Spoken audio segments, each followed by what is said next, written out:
Hello everybody, welcome along. My name is Benjamin Bloom. This is the Benjamin Bloom Football Channel. Welcome to Dearly Departed episode number 4, where we keep in touch with our promoted teams that have escaped the second tier and the main realm of my channel here. But we've still got plenty of subscribers and friends who want to hear me talk about them. So this show will be covering Leeds, West Brom, Fulham, and from the previous season, Sheffield United and Aston Villa, although not much Aston Villa today because their game did not happen, but everybody else played, and it wasn't necessarily the best week for our dearly departed, let's just say. However, let's kick off with Leeds United. Now, this is a very, very interesting one because this is Leeds' big return. Context is king here. The big return after many, many years away, 16 years away, wasn't it? And they are at runaway Premier League champions Liverpool, away, former European champions of the previous season, Liverpool. And it was quite the game, wasn't it? You can see there 4-3. Leeds had a really, really good go at this. They scored 3 goals at Anfield. We're going to have a look at the stills for the goals. We'll have a look at some of the stats. But the overwhelming narrative from Leeds fans was happiness with this. Firstly, that they are basically back on the scene, that everyone was watching them. They were the main guy on Sky Sports. And secondly, that they were competitive in this game. I think this needs to be parked. And we need to look at the big picture and going forward. But let's look at this game first. As you can see there, in it right until the 88th minute, and a Mo Salah hat-trick, a couple of penalties, sadly, as well. There were the teams. So, in terms of new signings, Meslier is now the Leeds goalkeeper. Krissy there on the bench, no longer the first choice since his suspension and lots of mistakes last season. Koch makes his debut. Ailing and Dallas hold their spots. And Struijk is in for Liam Cooper there. So, no Cooper or White partnership there. It'll end up being Cooper and Koch. However, going away to the champions, you'd want your captain. Calvin Phillips, fresh off England duty. And then look at the front 5. Exactly what won the championship last season. Costa and Harrison wide. Hernandez starts. How many minutes does he get? 62. Next to Klitsch, who will probably play many, many more minutes this season. 81 in this game before Shackleton comes in. Bamford gets the nod over Rodrigo up top. We won't focus on the Liverpool team because this is dearly departed. There is the opening. It's the penalty there. You can see Salah there has hit the shot. It feels harsh because Salah hit it hard, but Koch's arm is way away from his body. The shot's on target. Michael Oliver's in line. Penalty, and Salah dispatches that. Terrible start, really. You don't want to concede a penalty that early in the game. However, what an equaliser here. What that still doesn't tell you is Jack Harrison slams home the equalising goal here. He's absolutely mugged off Trent Alexander-Arnold, who was superb for Liverpool at right back last season with a beautiful first touch, a little flip over. Then he goes inside Matip and hits the shot in there. Outstanding goal from Harrison. And it's the first time I'm going to mention in this video, where did this come from? Because the narrative last season and the season before for Leeds was that they had to create 3 big chances to score 1 goal. This was literally a great ball into the channel from Phillips. Massively low % chance of scoring when Harrison receives this. So something's flipped on his head here with the Leeds finishing there. Very confusing for me, having studied them the past 2 years. Sadly, though, Koch didn't have a good start here, did he? There is Van Dijk. So look at the leap, and he's just powered Koch out the way to slam in that header from the set play for 2-1 for Liverpool. However, Mr. Van Dijk makes a horrible mistake there. Really poor defending from probably the best centre-half in the division, really. And Pat Bamford silences the naysayers by scoring in the first Premier League game for Leeds. That's an important goal for him to get straight off the mark there. And then we're not having the Bamford doubters starting to add up games and minutes without goals. However, Mo Salah, just a ridiculous goal that. A set play defended, one touch, and that ball is going to fly into the top corner. And it's going to be 3-2 at half-time. However, another brilliant goal by Leeds here. Costa arrows in this pass. Klitsch gets a first touch that's probably equal to Harrison's first touch, where he controls it, and you can see him just setting himself. He can use the defender there as a screen, volley it around him. Another outstanding goal from Leeds. But again, I've got a narrative here to cling on to. Just superb finishing that we did not see. It was always create lots and lots of chances and just, knock the team down by attrition over the last 2 years rather than create a couple of chances and finish them off. Unfortunately, another debutant making a mistake here and conceding a penalty. Rodrigo off the bench, gets his body all in the wrong position there. And Fabinho, of course, when he takes the hit, goes down. Another penalty. Spot the ball there. Where is Salah? Put that one. I can barely even see it. All I know is there is Meslier lying on the floor. And it is 4-3. And Leeds go down in glory, but they go down in flames in their first game. 4-3 away at the champions. I suppose that has to be the caveat. Now, here's the slight worry here. And look, I understand Leeds fans being happy. They're back. They were competitive. And I think the thing we need to think about is their usage of the ball, which, go figure, anyone who's watched the Bielsa team over the last 2 seasons already knows. They're going to be fabulous with the ball. Their pattern of play is brilliant. We know that already about Leeds. The only issue was the finishing over the past 2 seasons, where we think perhaps that if that had been better last season, they would have been miles clear. Maybe would have scored 100 points rather than 93. The previous season with the collapse, maybe some mental fragility, maybe injuries to Hernandez and Kemar Ruth that season causing that as well. So there are positives here for Leeds. They're not going to have games this hard every week. This is Liverpool away. Liverpool and Man City are way, way better than most of the teams they're going to play. That is the big positive. I want to be balanced about this, however, and the numbers really have a narrative that you can twist in a negative way. Because yes, Leeds, 52% possession there, but 22 shots Liverpool created, 6 on target there, and you can see there Leeds, 3 shots on target. Their finishing was basically perfect in this game. All their shots on target went in, didn't they? Shots off target for Liverpool, 13 block shots. So they defended well. 9 corners to 0, 5 offsides. The big chances there, as I said about Leeds finishing, no big chances, 3 goals. Their finishing was sublime, particularly for 2 of the goals. Look at that one. 17 shots in the box for Liverpool. Again, 459 passes at Anfield is superb. Accurate passes, 347. So look, you can see what I'm saying here. There's 2 sides to this. Yes, it is really, really positive. I've got worry hair this morning, haven't I? It's really positive that Leeds' pattern of play, we already knew about that, was great at Anfield.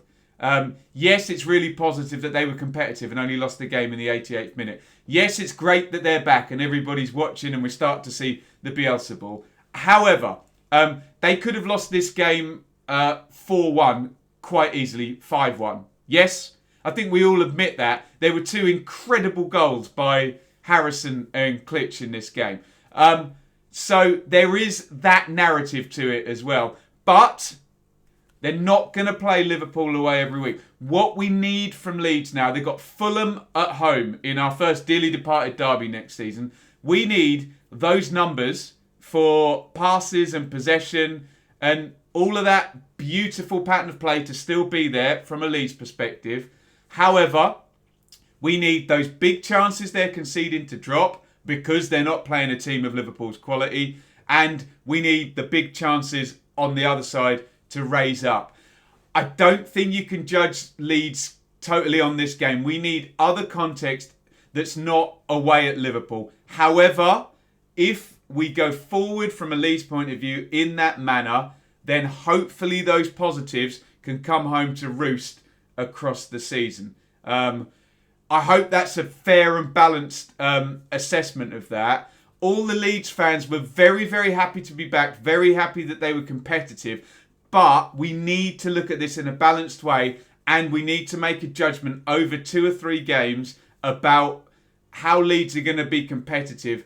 And hopefully from their point of view, that when they come up against less freakishly good managers than Klopp and front threes and players like Salah, Firmino, Mane, etc. and Van Dijk and Trent, who both made big mistakes for goals. Well, not big mistakes, but Trent got mugged off, didn't he, by Harrison right royally.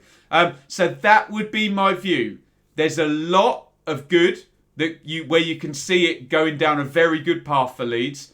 But there's another argument that you can make that says we need a bit more context to judge this. Get your thoughts in the comments, Leeds fans. I'm sure you will.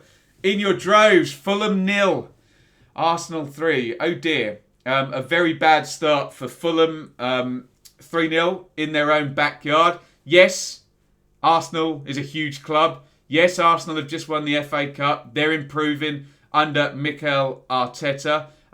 Let's just look at the stills of the goals and the teams, etc., and then we'll look at the underlying numbers and see what our conclusions are. First things first, any new signings in there?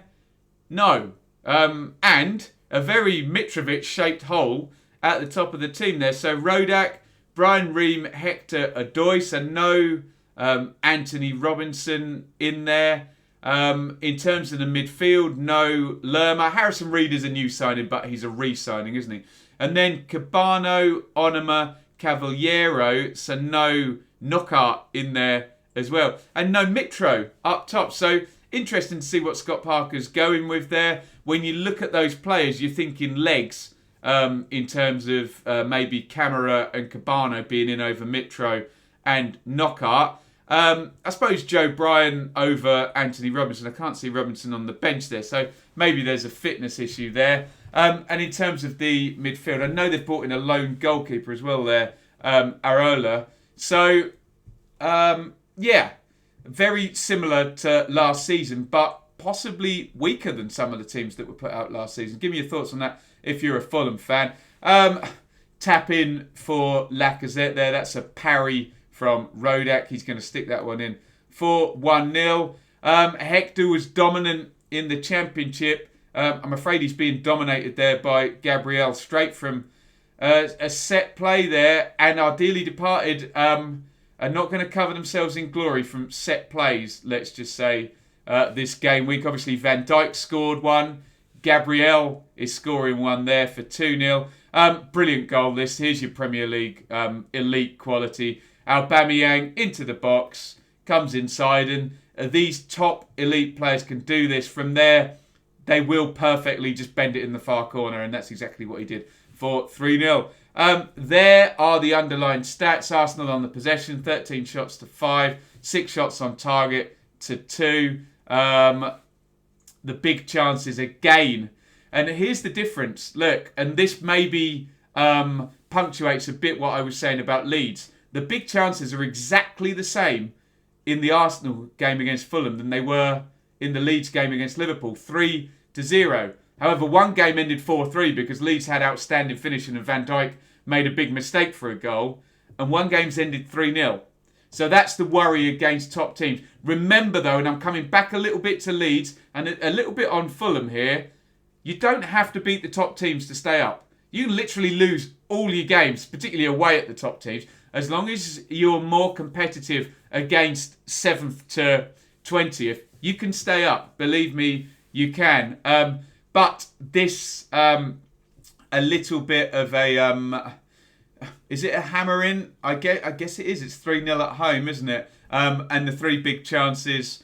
I don't know if the big chances were all the goals. I'm assuming Aubameyang's one wasn't, was it? Because that didn't look like a big chance at all. The other 2, yes. So bad start for Fulham. Both sides conceding a header straight from a set play. Again, I'll just quickly say here, Villa didn't play, so they're not going to be featured this week.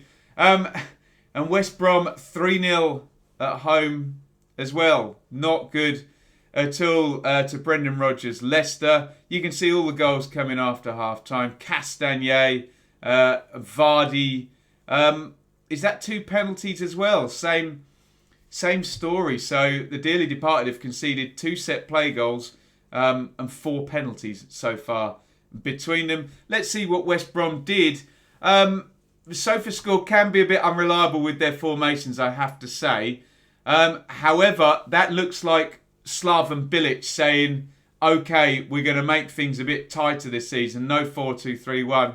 More defenders equals more defensive solidity. Furlong and Gibbs back. Remember, O'Shea and Townsend finished last season at fullback. However, it looks like O'Shea's been pulled into the centre-back position with Bartley and Ajayi, Sawyers and Livermore. Dean Garner and Pereira, the re-signings. Callum Robinson up top, another sort of re-signing because he was on loan, wasn't he?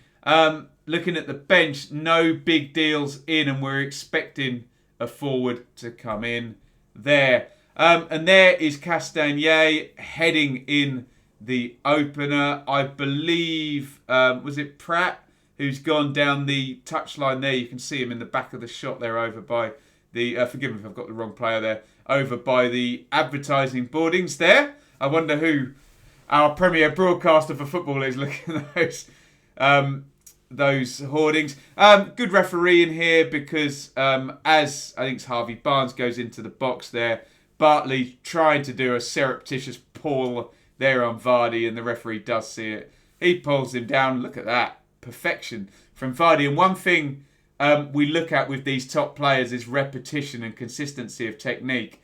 Look at his body shape on the next one as well, guys, because it's going to be exactly the same. Perfect by Jamie Vardy, who's probably now working into that Premier League great category now for what he's done over his career in the Premier League. What a player he's been. And again, this looks very much like the Rodrigo one. Just tiredness at the end of a game, maybe from O'Shea. Yes, I know a lot of you will argue, is the contact proportional for the player to fall down? No, of course it's not. But look at Anthony Taylor there as well, right on the spot. Swing the foot out. Justin takes the contact, goes down. It's a penalty, isn't it? And look at Vardy's body shape as well. Outstanding. Exactly the same. The exact same result. Ball into the back of the net. 3-0. Let's have a look at the numbers. This reads even worse for West Brom than it does for Fulham or Leeds. So, 65% on the possession, 13 shots to 7, 7 on target to 1. And always look for those big chances. It's not a fail-safe, it's not a golden bullet, but as a rule, and I do think this kind of works, I have a theory that good football teams create lots of big chances and don't concede many. Now, whether you're Pep Guardiola and you create lots of big chances by beautiful passing and they're all in the 6-yard box and you don't concede any because you have the ball all game, or whether you're Neil Warnock and you create lots of big chances because you put long throw-ins in the box and that they fall for you and you have the chances, and you don't concede many because you slow the game down, you stop research, you keep the ball out of play. They're both good sides, in my opinion. That's my theory, and that's why when people argue with me about XG, I'm like, well, no, I think XG is a good indicator. Obviously, it's not a fail-safe. There is no fail-safe stat. Not even goals scored in a game is a fail-safe stat. For goodness sake, Leeds scored 3 goals. You'd think 3 goals would be a good indicator of a win. Go figure, they lost 4-3. There is no fail-safe stat in football. That's the beauty of it all. However, 4 big chances to 0. Obviously, 2 penalties will go down as big chances. So I should have mentioned that in the Leeds game as a bit of a caveat, that 2 of the big chances forced were penalty kicks. A 0.77 chance of scoring a penalty kick, 77%. But that does not read well for West Brom. Again, that is a bit of a tanking at home. Very similar story there. Let's wait until these guys have more winnable games. I mean, look, Liverpool away, Arsenal at home, Leicester were... Where did they finish last year? Was it 5th? Yeah, correct me if I'm wrong in the comments. I'm sure you will. So, not a good start. Finally, our dearly departed Sheffield United, who did us proud from the Championship last season with their 9th place finish. Well... they went under early in this game. Goals in the 3rd minute by Raul Jimenez and Roman Saiz. Let's have a look at the teams. Aaron Ramsdale is in now over Dean Henderson, who's going back to Manchester United. Otherwise, look at that. All of those players were with Sheffield United in the Championship other than Ollie McBurney, weren't they? And Ollie McBurney that season was playing in the Championship with Sheffield Wednesday. So fantastic. You can see, however, Ethan Ampadu, Ollie Burke, and Sander Berger, on the bench. So they have strengthened, but they've tweaked. And it is still the core of the team that got them promoted now 2 seasons ago in 18-19 there. The fabled 3-5-2 that took the Premier League by surprise, that we'd all known about for 2 years. There we go. What a goal that was. That ball has crossed in, bounced in front of Raul Jimenez, and a beautiful cushion volley there. Not quite in the corner, but nothing on Ramsdale for that one. Because just a beautiful early cushion shot there. Brilliant. However, Gary Neville in the commentary did, or in the analysis, did dig Ramsdale out for this one, because again, our dearly departed, that is the 3rd header from a corner that they've conceded. So 4 penalties and 3 free headers. So 7 of the goals preventable, we think. It's a great climb and a decent header. However, it wasn't quite in the corner, and it was a nice height, as Gary Neville pointed out there. 2-0. Looking at this, much tighter, as we would expect from a Chris Wilder side that's more established than our other dearly departed teams there. 9 shots to 11 is closer. 12 corner kicks they forced. And Wilder said it in his post-match, didn't he, as well, that if you take, a game's not 85 minutes, but for the other 85 minutes, rather than just the cold start, it was competitive. But obviously, Nuno and his Wolves team had then the right to sit in where they need to. So you can accept Wilder's comments, but you can take them with a pinch of salt, because the context changes massively when a game state goes to 2-0, doesn't it, for goodness sakes. 3 big chances to 1. The 1 big chance missed there. So 460 passes. So a lot more encouraging, and Wilder spoke well, as he always does. He's been a great manager for Sheffield United, about put it to one side, deal with it, move on. That's what you have to do in the Premier League, especially when you're coming up against top teams. And Wolves, we expect them to be at it again this season. Good manager, good players. Wealthy backers have put Wolves into this position, and now they're doing a great job of exploiting it. So, our dearly departed did not have a good first week. You would argue Leeds and Sheffield United had some positives there, in respects of Sheffield United going to sleep for the first 6 minutes and being competitive, and Leeds on their return playing what is a freakishly good Liverpool team, really, that's scored nearly 200 points over the past 2 seasons in a 38 game challenge. They are outstanding, and we would expect them to continue to do so. Maybe they won't get 99 points again, but so some positives for Leeds. However, Fulham and West Brom both 3-0 home defeats. What we're looking for from our dearly departed, if we can cut out the 4 penalties conceded and 3 set play headers straight from corners, then things might shake out looking a little bit better. Please get your comments in on the dearly departed over those first 3 games. Very, very kind of telling first weekend there. I have some hope for Sheffield United on their 9th place last season and the fact that they were playing Wolves. I have some hope for Leeds, but it's not all rosy in the garden. That game could have ended with a different score, and we need to see them now exert dominance. Let's just hope from that Leeds point of view that, yes, the context is away at Liverpool, and now away they can go and score some points. Aston Villa, obviously, clean bill of health. They did not play. And I believe we've got 2 dearly departed derbies, Villa, Sheffield United and Leeds, Fulham next weekend. So that's going to be interesting. Fulham and West Brom, poor starts. 3-0 home defeats. Again, context is king against good sides, though. But at home, and penalties, ahoy, and all of that stuff. Big chances handed out easily. So that is my view of our dearly departed for the first week. Please support the channel by interacting here. Get your comments in. Let's try and avoid the juvenile football banter and the unkindness that we sometimes get, and try and keep it analytical. If the tide rises, we all get a little bit smarter with the comments rather than me having to read about tin pottery and scenes and all of this nonsense that we get in the comments sometimes. Please hit the subscribe button. We're coming up. We've got 2,200 subscribers now. Let's keep pushing on. 12,200 subscribers. Let's keep pushing on towards 13,000. Join the Fantasy League. Videos on that every Thursday. Listen to all of these videos on the podcast. I'm having a good old go at doing this full time since COVID took my job. So you can support me via Shopfront. Shop at amazon.co.uk/shop/the Benjamin Bloom football channel. Lots of fun lists there. All the equipment in this room. Some shirts, some hair stuff, some skin stuff, being as everybody asks about my appearance. Subscribe via Patreon. We are now going to be adding Benjamin Bloom in conversation, where only Patreons will get the chance to ask questions on there. And you can sponsor the channel. You can be a fan sponsor of this series, Dearly Departed, and get your name shouted out on a slide for a very reasonable price that will still help me out as I look to become a creator full-time.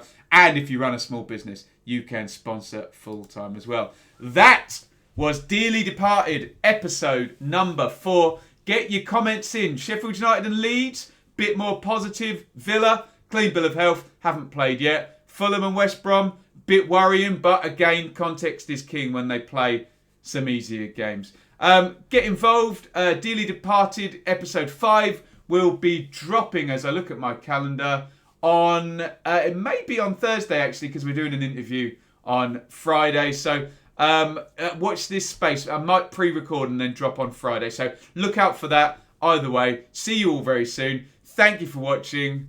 Over and out.